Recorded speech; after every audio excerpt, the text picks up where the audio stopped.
समग्र भारत वर्ष में 7 और 8 तारीख में पंजाब नेशनल बैंक गोटे initiative PNB home loan expo jar उद्देश्य है जे आमे बाहर गोटे एक्सपो मेला इमते लगेबू आउ समस्त एप्रूव्ड बिल्डर मान को डाकबू आउ पब्लिक को आमे इनवाइट करूँ आमर कस्टमर मैंने आसवे जो थी कि आमे होम लोन विषय अवगत कराइबू प्लस आमर एप्रूव्ड बिल्डर मैंने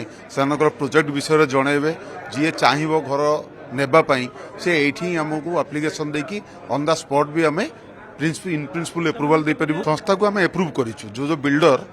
तांकु ही डाकिचु जहाँ आम एप्रूव करूँ एप्रूव करने आम समस्त legal aspect other aspect check करके आम एप्रूव करूँ आम से एप्रूव कर देचु ना प्रॉपर्टी क्लीयरेंस जहाँ किसी अच्छी स्ट्रक्चर आ सब क्लीयरेंस जमी आमर इलेक्ट्रिक आमर ये माने एयरपोर्ट जो दरकार सब किसी आम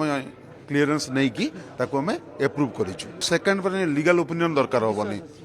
ना ना जो लीगल ओपिनियन करी टाइम लगुच से लगे आम से फॉर्मालिटी कंप्लीट कर देचु सी आसवे एप्लिकेशन देवे एग्रीमेंट हम लोन सैंक्शन हम लोन डिस्बर्समेंट हम।